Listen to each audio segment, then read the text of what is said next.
today ay mag-interview kami ng isang guro mula sa College of Education tungkol sa ICT in Assisting Students Learning. So by the way, I am Siti Asha Ahmad, and I am Asra Ramo, and I am Samaila Pamanay, And I am Bara Umayra. And I am Nasrima Mariga. So guys, are you ready na? Yes! So tara! Hello again everyone! So today ay ating interview si Ma'am Suwaiba Di Maporo. So are you ready, Ma'am? So ready na siya. So it's all about ICT in assisting students learning. So let's start. So first question. So how do you use ICT tools in assisting students learning? For me, pag magtuturo talaga ako magamit talaga ako ng laptop, internet, and then kailangan may TV kasi very productive sa akin and effective pag nagtuturo talaga ako na with talaga siya, with pictures, with para maintindihan talaga ng estudyante. Lalo very effective sa akin, lalo na pag internet, no? Doon ko tinitingnan yung mga information. Oo. Then, iba kasi rin ako magturo kasi before ako magtingin sa libro, titingnan ko pa yan sa internet. And then, saka ko lalagay sa laptop. Magpa-PowerPoint ako, and then yun. So, kailangan may mga TV pa, may mga projection bago ako mag-teach. So, ganun ako mag-teach, no? Yan yung ano ko. So, thank you, Mom. So, next question. So, hi, Mom. So, the second question, platform or apps are mostly useful for you? Yung platform na ano ko, usually Chrome ang ginagamit ko, no? Chrome. Kasi very useful talaga. Lahat ng mga information nandoon na, no? Especially pag wala akong libro, doon ko talaga inano. Pero regarding sa mga paragraph, mga sentence, no? Very conscious talaga ako dyan. So, ginagamit ko talaga yung Killbot na ano, no?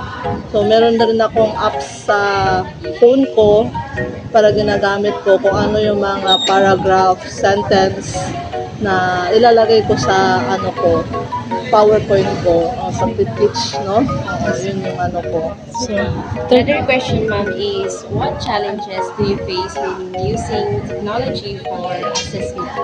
Challenge. Pag walang load, walang internet, so yun yung napaka-challenging sa akin. Especially pag lalo na pag magtuturo ako na brown out siya, so doon, no? Kasi hindi talaga ako based on sa libro talaga, no? Kailangan talaga may TV talaga yan, may laptop, yun yung ano ko, no? So, pag walang ilaw, wala yung internet, so hindi talaga ako nakakapagturo ng maayos. So, yun yung ano. So, effective talaga sa akin yung ICT tools talaga, no?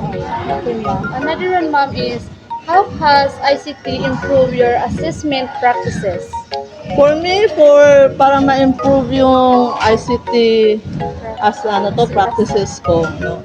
So, malalaman ko doon yung mga information kasi iba kasi yung alam mo na, yung sa brain mo, yung knowledge mo, and then sa internet, sa mga sa laptop, no? Yung mga apps ng mga ICT tools na magagamit mo.